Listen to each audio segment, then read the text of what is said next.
كل مدام بالعالم كله كدامة بيقول شيء لا تشترين كبير ملابس.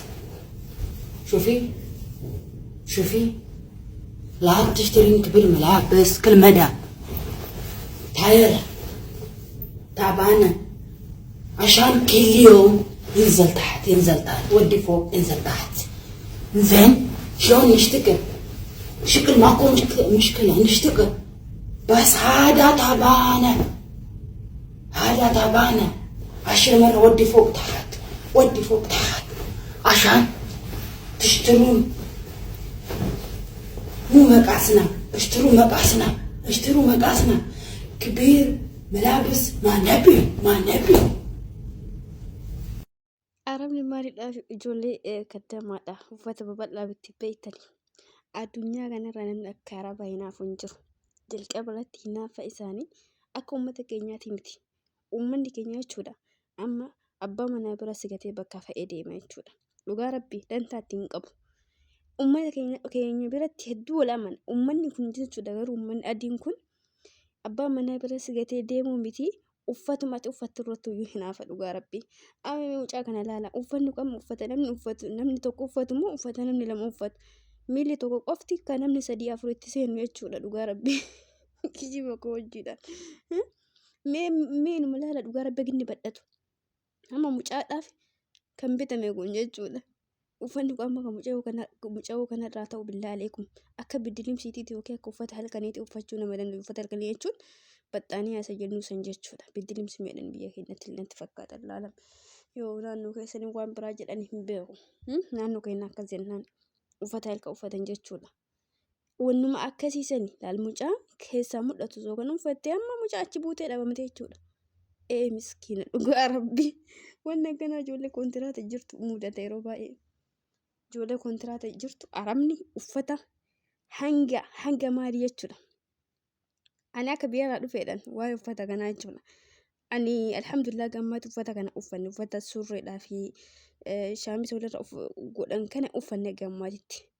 Qaamisi manaa bittee gammaatitti illee qaamisuma uffadha.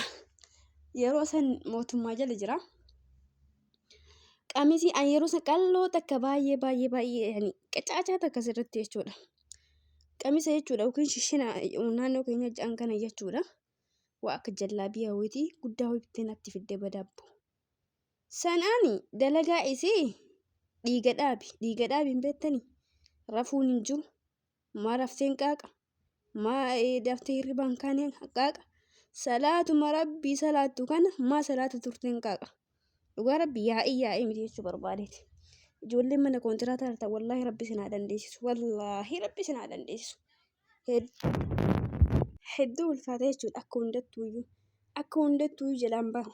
Ijoolleen kontiraata irraa rabbi sinaa gargaara. Achi bittee natti fiddee badhabboo. Yoo an godhadhu an keessa hin jiru. An keessaan mul'adhu dakanaan dheerin isaa waan biraati. Mana sanitti balaata kanallee hin dhiqanii yoo ati dhittu kinu namuma uffata laga biyya keenyaatti jechuudha. Lagatti miiccatanii miti biyyatti warra naannoo lagaa jirtan warra akka biyya gammoojjitti hin dhalan baddaan kun laga qaba. Warruma lagatti miiccatu isiniin jaa barbe miilaa gadi miicce dhufa. Yoo ani achi dhufeeni darajaan amma kun itti ol baanii kun manni sun darajaa qaba sadarkaa 3 firaashii qaba darajaan kun jechuudha. Mumuranii firaashii seeraan galchan jechuudha. Hin beektan jedhee yaada mana tokko amma wanni akkasii suufee uummanni balaataa godhe malee. Bakki an deeme sun firaashii sun hunda akkasii bishaaniidhaan ol guutama jechuudha. Bakka inni jedhee jechuudha shishin irraa gattoxxuba waan ta'eef. Dhugaa rabbii akkasii makaraa argaa ture jechuudha. Alhamdulillahi nu amma cinqii akkasii hin qabnu galanni rabbii bitachaa ta'u waan nu fakkaatu waan nurraa deemu fi ilaalannee bitanna. Rabbi sinaa gargaaru mootummaa jala jirtan jechuudha. Jechuun mootummaa jala jirtan jechuun warri firiidamii hin qabne jechuu barbaadeeti. Warri madaamiin wannuma ofii barbaadde si uffistee wannuma barbaadde si hin gootu jechuu barbaadeeti. Walumaa galattuun harka 100 keessa harka 100 warri isaan jala jirtan jechuudha. Warri waraqaa qabdan rabbi si eebbise waa ofii barbaadde ofumaa bitatan jechuu barbaadeeti. Nullee damee san keessa jirachuu fedheeti. Kanaaf rabbi sinaa gargaaru amma dhugaa rabbii jechuudha. Maaliif akkana godhan beektanii? Uffanni kun gaafa uffatte ati keessaa mul'attu qaamni kan kee asiis hin bahu khalaas abbaa manaa irratti hin haftu jechuudha. Akka waan abbaan manaa kana laaleeti uffata kana laalee si jibbu jechuudha. Miti akkasii miti dogongora koo uffata laalee si hin jibbu baalagee yoo ta'e jechuudha. Dhalli namaa baalagee yoo ta'e uffattee uffachuu baattee waan feetoo taate baalageen baalagama jechuudha. Yeroo kamiinuyyuu baalagama sirra dalaguudhaaf deema jechuudha. Kana jechuun hundaa miti nama hundaa miti namni hundi tokko miti namni hundi baalagee illee miti jechuu barbaadeeti. Kaayyoo nu biyyaa baaneedhaafi dhiira arabaa gowwoomsuu dhiira arabaatti qaama keenya gurgurachuu osoo hin taane dafqa keenyatti ifaajee keenyatti fuurree dalannee ufis jijjiirree maatii keenya jijjiiruudhaaf malee kaayyoo nu yeroo as deebineetiin dulloota arabaa jala deemnuu hin qabnu. Kun yeroo baay'ee ijoollee keenya irraa mul'atu maashaallah ijoolleen keenya kaayyoo qabanii tarii namni tokko darbee akkuma biyyatti hamaan jiru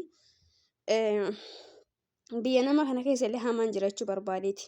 Bakka hundaa miti akkuma bifti namaa kun garagara ilaalchi namaallee garagara gochi hojiin namaallee garagara. Harki caalu immoo ijoolleen keenya maashaallah keessafuu ijoollee Oromoodha dhugaa rabbi dubbachuudhaaf waa'ee baalagummaa arabaadha hariiroo walii qabaachuu kana hin beekan. Uummata kaawwan uummata fufungaa sunniin rabbi isaan haa qajeelchu dhugaa rabbi isaan haa qajeelchu jechuudha. Uummanni keenya hariiroo arabaadha walii hidhatu waan hin qabdu ijoolleen teenya maashaallah hin sodaatti yeroo maan nyaatuma isaaniitu jechuudha nyaatuma ofii garama nyaatan kanaayyuu ugganiitiin yookiin hin gaafatan raatiba amma ugganii ofii hin gaafatan jechuudha. Onnee qulqulluudhaan raatiba naa keenya jedhanii ofii amananii raatiba iyyuu hin gaafatan waan biraa sagaagalummaa jala deemuudhaa miti jechuu barbaadeeti. Ijoolleen keenya ofii wal miiti malee yeroo baay'ee namallee miidhuu hin beektu akkasuma ammoo adaba qabdillee dhugaa haguma fedhii yoo maraatte haguma fedhii akka fedhii yoo taate ijoolleen keenya mana namaa keessatti biyya namaa keessatti warri kaayyoo qabu warruma kaayyoo qabudha. Kana jechuun harka dhibbaan dhibba hundillee kabajaa qabu jechuun ulfaata maaliif dhalli namaa amma yeroo amma kana keessa akkuma mucaa kaleessa tani Filiippiin ilmoo daa'imaa garsaalaa keessa geettee miicite san fofakkattuun akkasii baay'ee jira jechuu barbaade bakka hundaayyuu warri dhala namaatiidhaaf naasoo hin qabne. Kanaaf rabbiin nu haa baasu nu dalagachuu biyyaa baane jiraachuu biyyaa baane ujijjiiruu biyyaa baane malee dhiira arabaa jala deemuu dhala arabaa ammoo ilmoo arabaa miidhuudhaaf miti nu gaafa biyyaa baane alhamdulillah dafqa keenyaan jiraachuudhaaf baane sayyoo barbaanne barbe araba dhiira jala deemuu barbaanne barbe biyyallee inuma jira duriyyee inuma jira jechuudha. Jala deemtee achitti illee jiraachuu hin dandeetta. Kanaaf nu sanii miti kan biyyaa nu baase kaayyoon keenya kaayyoo dhiira jala deemuu miti kaayyoon keenya dafqa keenyaan dadhabbii keenyaan bakka gahuudha. Warra dadhabbii keessanii bakka gahuu rabbi isin haa taasisu nu haa taasisu isiniin jedhaa baay'ee.